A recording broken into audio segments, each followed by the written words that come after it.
essere.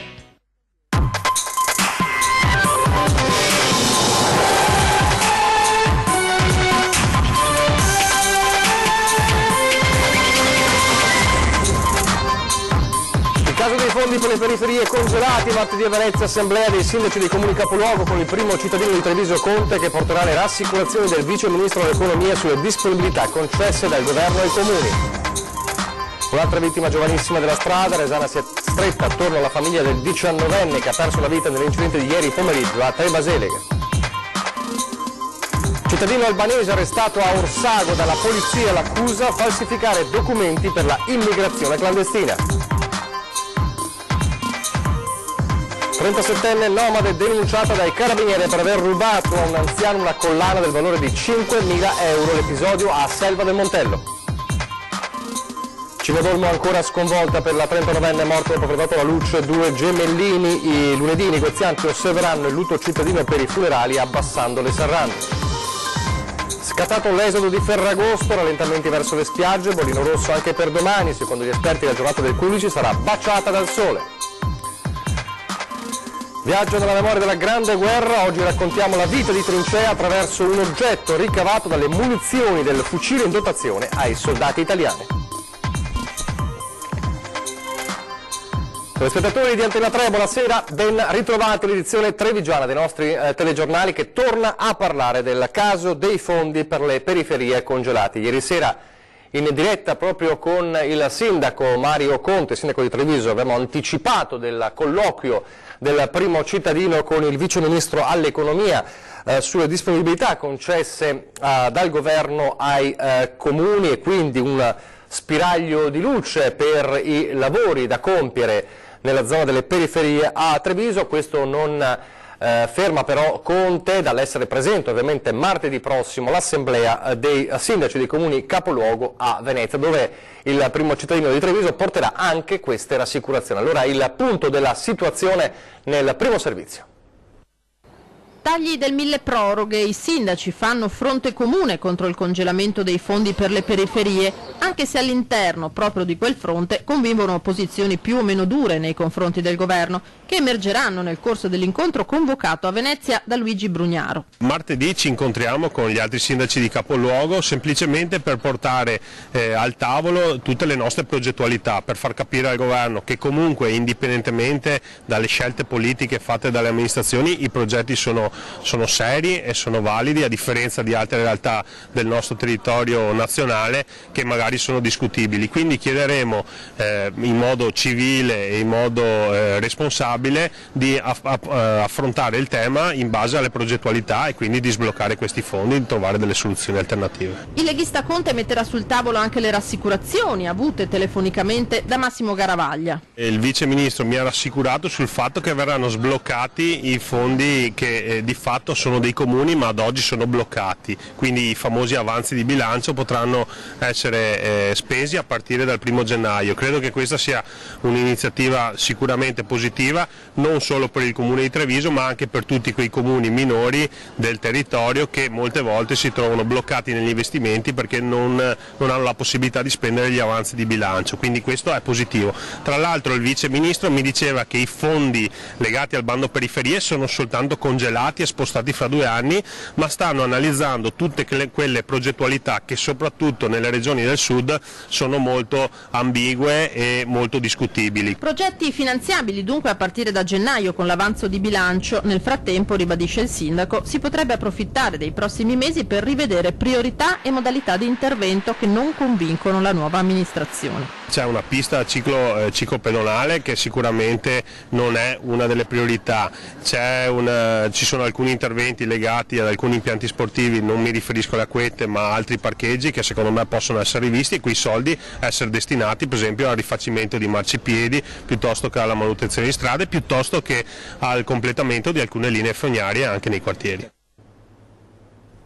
Un Mario Conte che ormai è sindaco da 2 mesi, il 10 giugno, la vittoria al primo turno, lo ricorderete, contro Giovanni Manildo. Un Conte dunque che fa un bilancio di 2 mesi, non si cura degli attacchi delle opposizioni, secondo cui la sua è più propaganda che sostanza, e si dà anche un primo voto.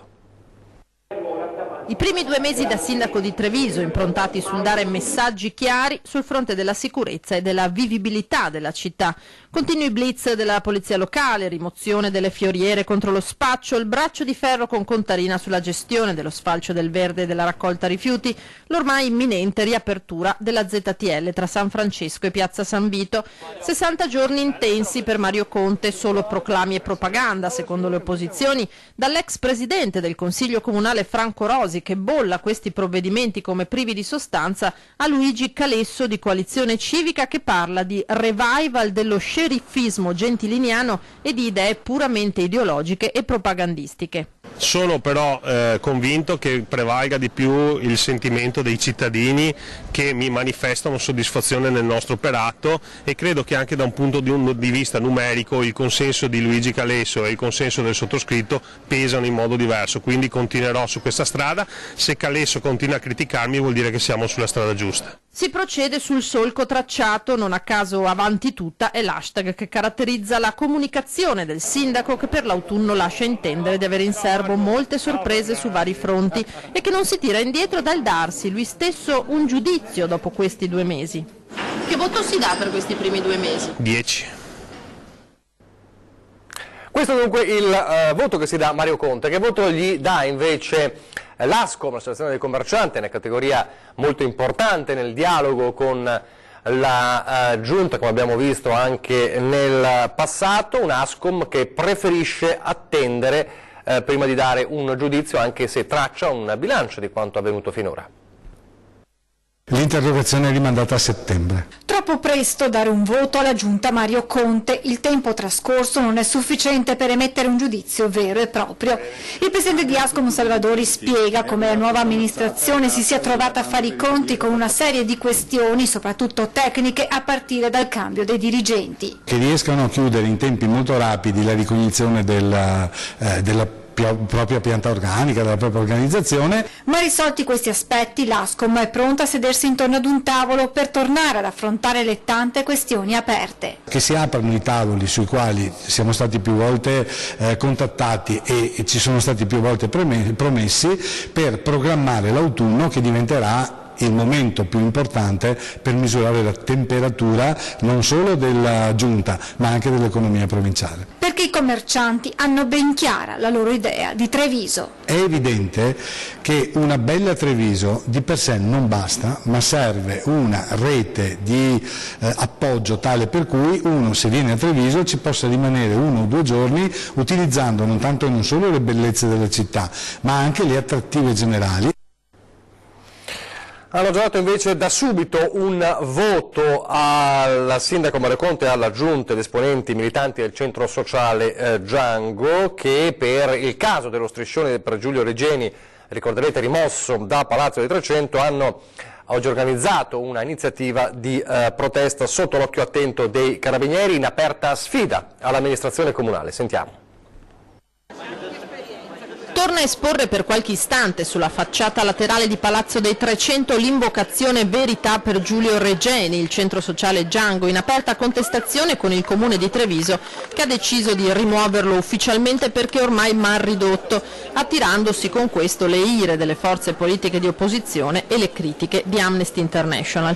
Django, che fa intervenire sul caso del giovane studioso italiano ucciso in Egitto un attivista che si occupa proprio di queste tematiche. Sono ricercatore per l'Università di Warwick in scienze politiche, mi occupo di sindacati in Tunisia e in Marocco e sono anche un militante del Django quando sono in Italia. Questa iniziativa per dire cosa? Ma per esprimere il nostro dissenso rispetto alla decisione del sindaco di eliminare lo striscione Verità per Giulio Regeni, che era stato affisso un paio d'anni fa, perché le scuse che ha accampato non ci hanno convinto, nel senso che lui ha detto io invece vorrò fare iniziative più efficaci, ma non si vede dove sia la contraddizione tra tenere lo striscione e al limite fare altre iniziative che teoricamente sarebbero benvenute, anche se a dire il vero la linea nazionale che gli ha dato il capo del suo partito è tutt'altra, nel senso che Salvini ha già dichiarato che la questione Regeni è una questione personale della famiglia, che per il governo italiano quello che importa è mantenere le relazioni con con la dittatura egiziana e che di conseguenza, come ha ribadito anche l'altro ieri nuovamente ad Al Jazeera, il governo italiano non ha dato segnali di impegno, anzi ha dato segnali di disimpegno. Palloncini rossi che volano verso il cielo riproponendo la contestata scritta senza paura di compiere un gesto che potrebbe essere interpretato come l'ennesima sfida nei confronti dell'amministrazione Conte, intenzionata, senza farne troppo mistero, a cacciare i ragazzi del centro sociale dall'ex caserma Piave. Il ruolo del centro sociale è proprio quello di fare iniziative come questa, di porre delle contraddizioni all'interno della città e di essere comunque una sponda democratica e di conflittualità nei confronti di un'amministrazione come questa che attacca da Giulio Regeni ai migranti ai poveri. Quindi se questi dovessero essere pretesti per mandarci via, noi continueremo su questa linea. La cronaca adesso con una resana che si stringe attorno alla famiglia del 19enne che ha perso la vita nell'incidente di ieri pomeriggio a Tre Baseleghe. Lo aspettavano in centro a Resana, alla pizzeria Edo Mori, dove lavorava facendo le consegne per le 18:30, ma lì Michele Ranzato, 19 anni appena, non è mai arrivato. È lui la vittima dell'incidente che si è verificato ieri pomeriggio alle 17:30 in via Castellana, a Tre Baseleghe, nell'Alta Padovana. La Volkswagen Golf, condotta da una donna di 32 anni, ha svoltato a sinistra nel parcheggio di un supermercato, tagliando di fatto la strada a Michele che in sella il suo scooter proveniva dalla direzione opposta. In seguito all'impatto il 19enne è stato sbalzato sull'asfalto al centro della carreggiata, venendo travolto da una Mercedes condotta da un 66enne che sopraggiungeva in quell'istante. Malgrado i tentativi di rianimazione, il giovane è deceduto sul posto. Ex giocatore di basket della Virtus Resana, si era appena diplomato all'ITIS Pertini di Campo San Piero.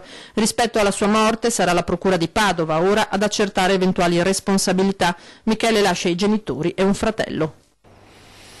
A Orsago la polizia che blocca e arresta un cittadino albanese con l'accusa di falsificare documenti per la immigrazione clandestina. È stato rintracciato e arrestato ieri dagli agenti della squadra mobile di Treviso, ad Orsago, dove aveva trovato ospitalità presso alcuni connazionali. In carcere è finito un quarantenne albanese di Durazzo. Secondo gli inquirenti, l'uomo avrebbe falsificato diversi documenti destinati ad immigrati clandestini.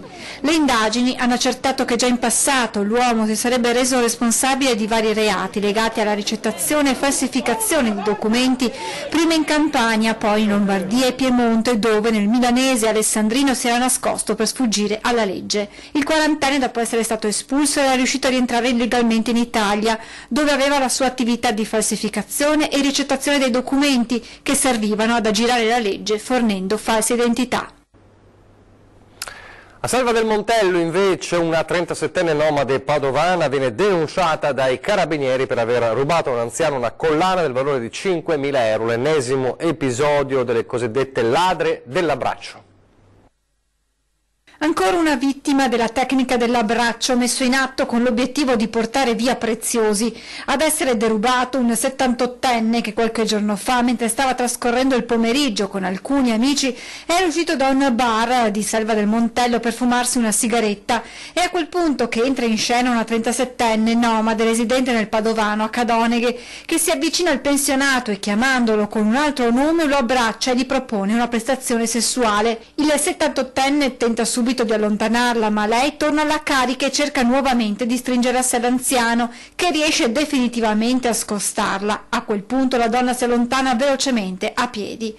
Quando il pensionato raggiunge gli amici racconta quanto appena successo. Sono proprio loro a notare che dal collo dell'uomo è scomparsa la collana d'oro del valore di circa 5.000 euro.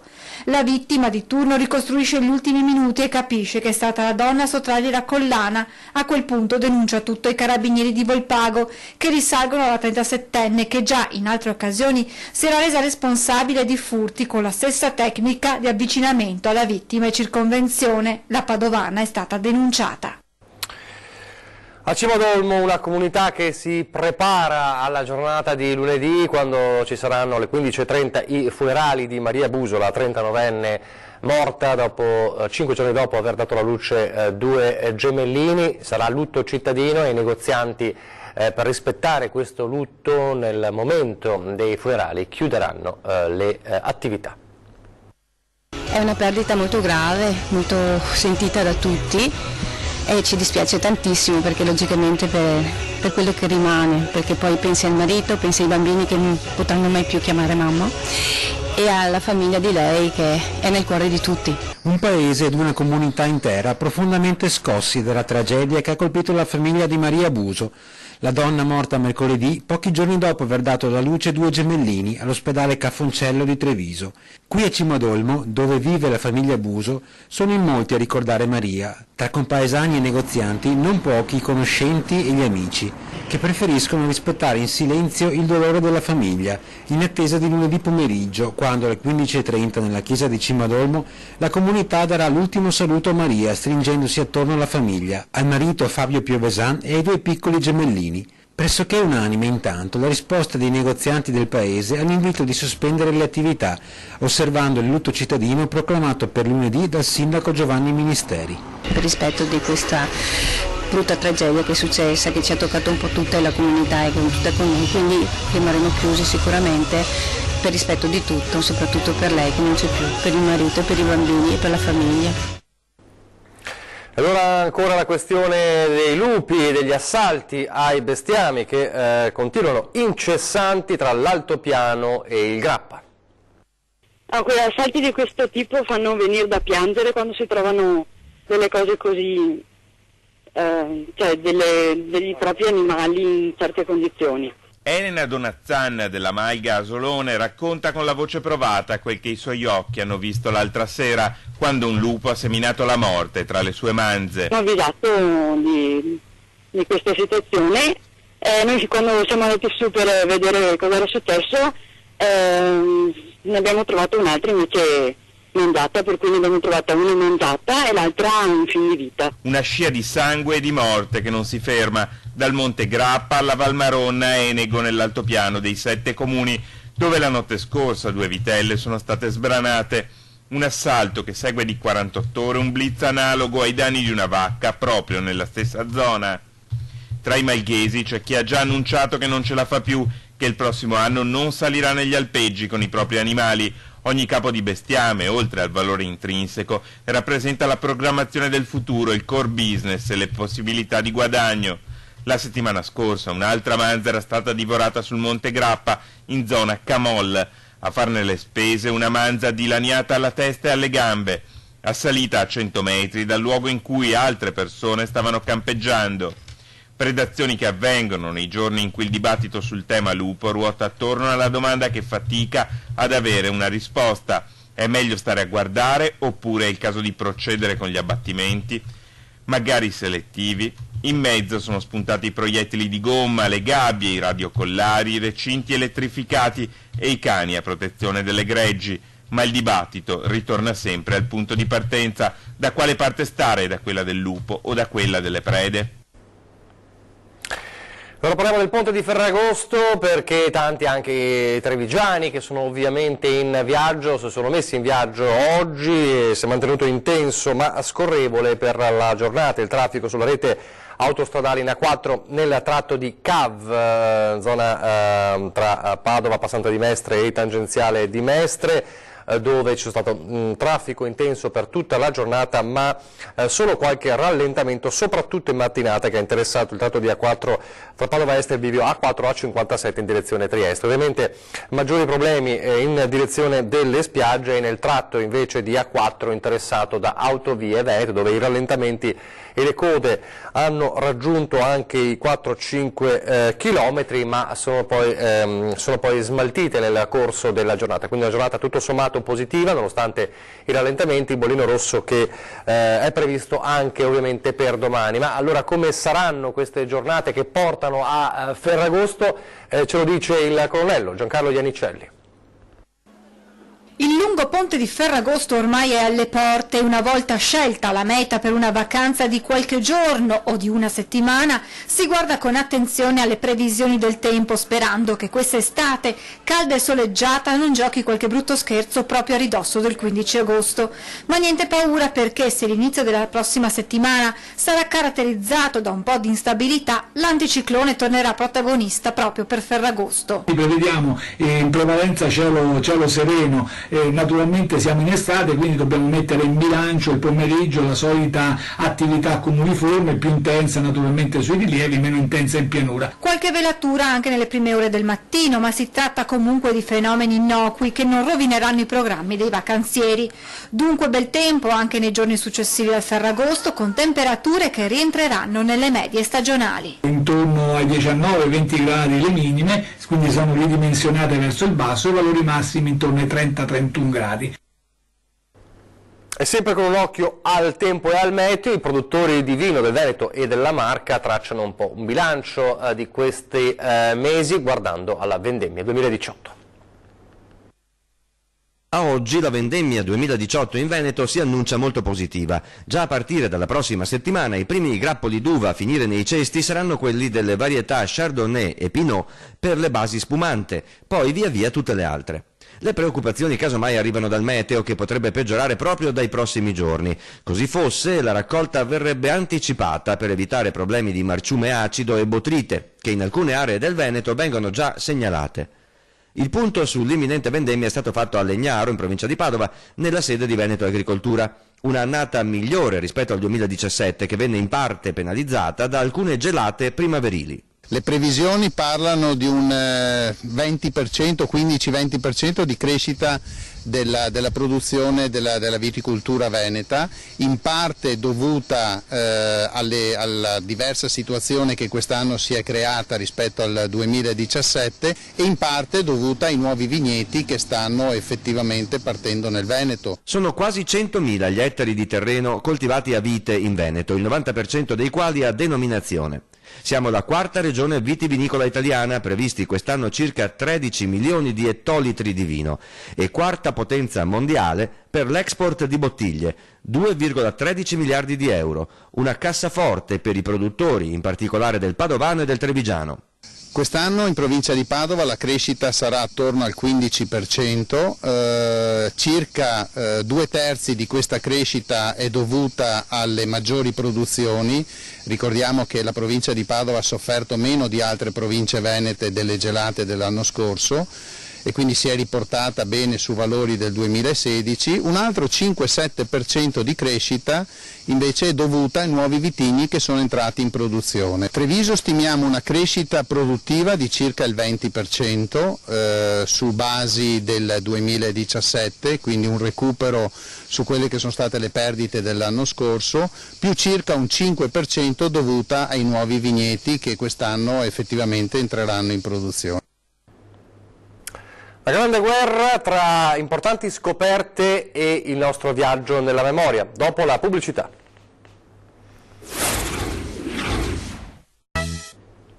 Rieccoci in studio in diretta, il telegiornale di Treviso. Dunque parliamo della Grande Guerra. Prima però di continuare il nostro viaggio ormai consueto del sabato tra gli oggetti della memoria della Grande Guerra, vi parliamo di una clamorosa scoperta ripresa dalle nostre telecamere. Siamo vicini alla Marca trevigiana, sull'altopiano di Asiago, dove l'associazione ricercatori amici della storia di Marostica ha rinvenuto i resti di un soldato morto 100 anni fa e il sindaco di Gallio si impegna a dargli degna sepoltura nel sacrario di Asiago. Allora vediamo le immagini di questa scoperta.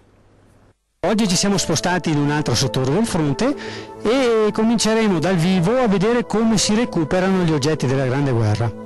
La raccomandazione è, ed è anche uno degli articoli della legge, mera movimentazione di superficie, perché qualsiasi opera di scavo in Italia è punita, perché c'è una legge specifica che lo vieta. Roberto ha appena trovato uno degli oggetti che tanti incivili lasciano nei nostri prati e nei nostri boschi. Un'altra delle nostre opere è quella di cercare di fare pulizia nel limite del possibile e non lasciare questi oggetti in giro. In questo caso Nicola ha trovato uno dei due finimenti in ferro delle borracce italiane Guglielminetti, modello in legno. Questo assomiglia, sembra un crestino di elmo italiano, c'è anche l'elmo ma è distrutto praticamente. Aia. Sotto la cupola dell'elmo abbiamo trovato anche i resti i resti del soldato che lo portava.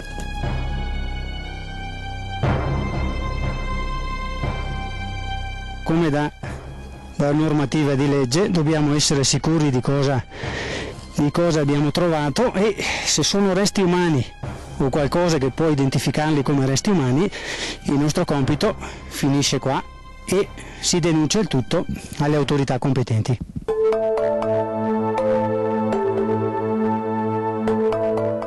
Ecco, a questo punto abbiamo appurato che si tratta di un resto umano e chiaramente il nostro compito finisce.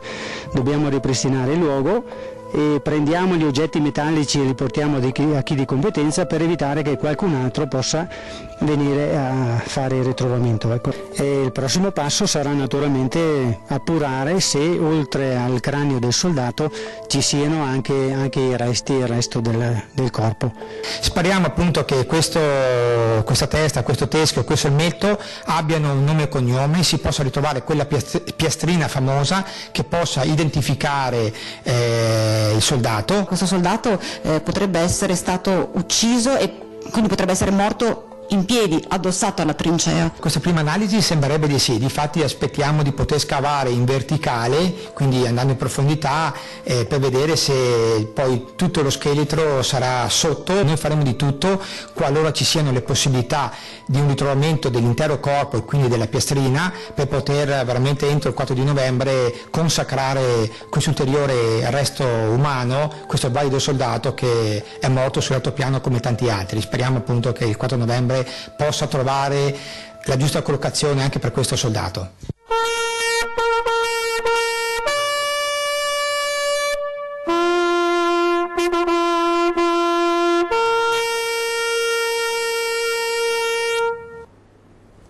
Per questa importante testimonianza a una nuova tappa del nostro viaggio nella memoria della Grande Guerra, tra gli oggetti della Grande Guerra. E questa sera parliamo di un oggetto particolare, un accendino ricavato dalle munizioni di un fucile.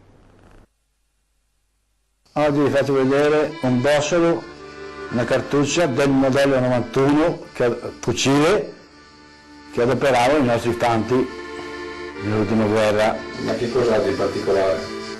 Ecco, anche questo è un oggetto che è stato fatto in trincea. Questo me l'ha portato mio nonno dalla guerra ed è un accendino utilizzato proprio da questa cartuccia del 91 e facevano l'accendino, le sigarette.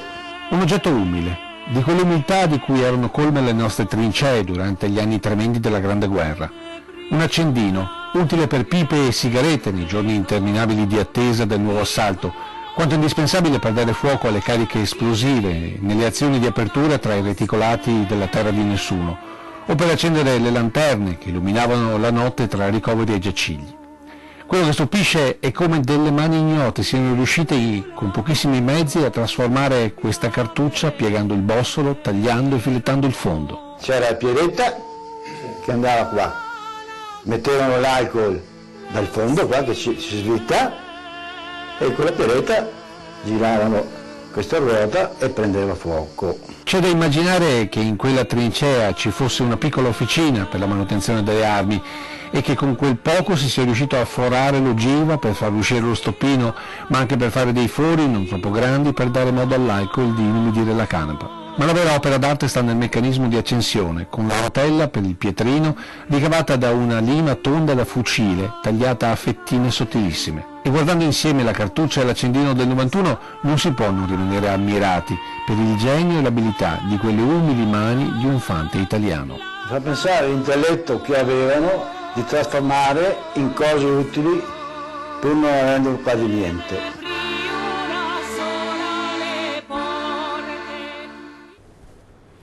Con questo servizio ci salutiamo, vi lascio alle previsioni del tempo. Grazie per averci seguito e arrivederci.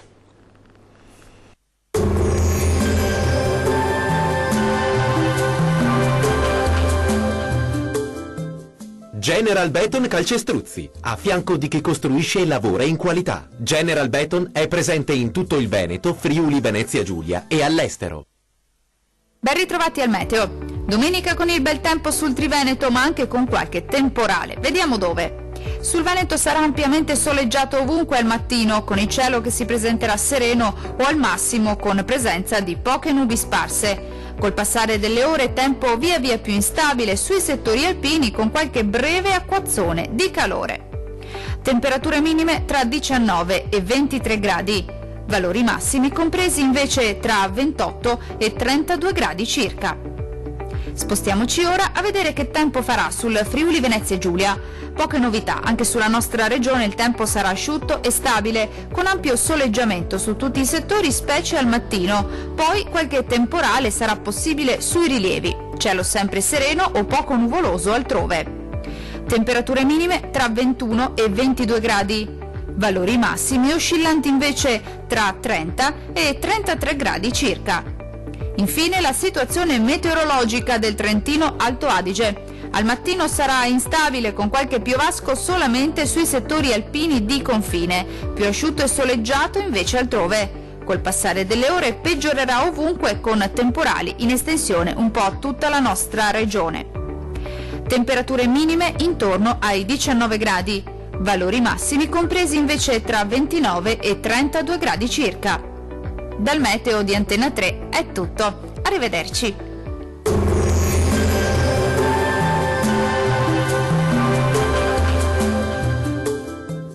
General Beton Calcestruzzi, a fianco di chi costruisce e lavora in qualità. General Beton è presente in tutto il Veneto, Friuli Venezia Giulia e all'estero.